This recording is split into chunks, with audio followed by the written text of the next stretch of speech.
فرض کنید که میخواید این خط کد رو توی محیط تعاملی یا اینتراکتیو پایتون اجرا کنید.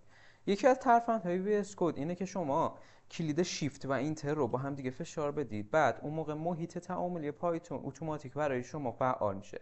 کافیه روی اون خط کدی که دوست دارید اجرا بشه برید، دوباره شیفت اینتر رو بزنید، اون خط کد براتون اجرا میشه. یعنی چی؟ یعنی اینجا بیام بنویسم مثلا پرینت کن this is test و اینجا یه دونه شیفت اینتر بزنم، میبینید که این خط کد هم برای من اجرا شد.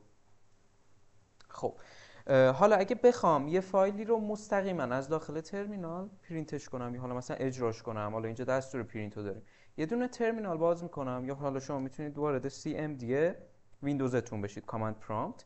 خب یه دونه ترمینال باز میکنم و محیطش با حالا کامند پرامپت هیچ فرقی نداره دیگه، وارد پوشه‌ای میشم که این فایل پایتون من داخلش قرار داره. میام اینجا از کلید واژه پایتون استفاده میکنم و بعد از اون اسم این فایلم رو مینویسم.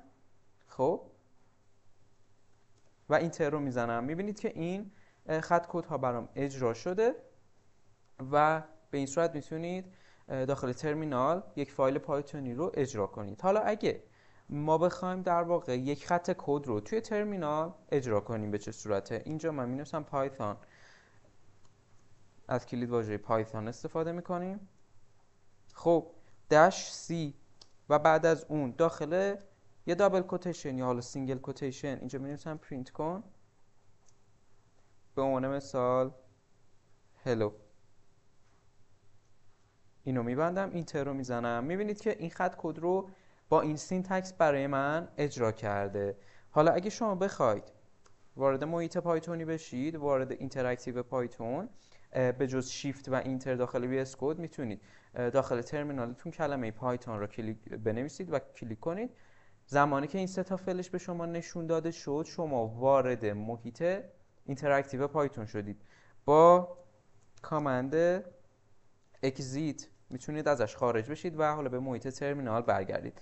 من CMD رو باز میکنم. خب اینجا می نویسم پایتون.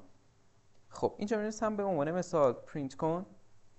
خب اینجا اومده به من توضیح داده که پرینت یه دونه بیلت این فانکشن هستش. خب میبینیم که یه مقدار محیط اینتراکتیو پایتون با ادیتورها یا هم آیدی ها مثل VS Code و پایچارم و دیگر آیدی ها فرق داره. اینجا مثلا من نمیشم بیلت این، مثلا نمیشم پرینت، به من گفته که بیلت این فانکشن پرینت، یعنی که این پرینت یه دونه بیلت این فانکشنه که داخل خود پایتون به صورت دیفالت وجود داره.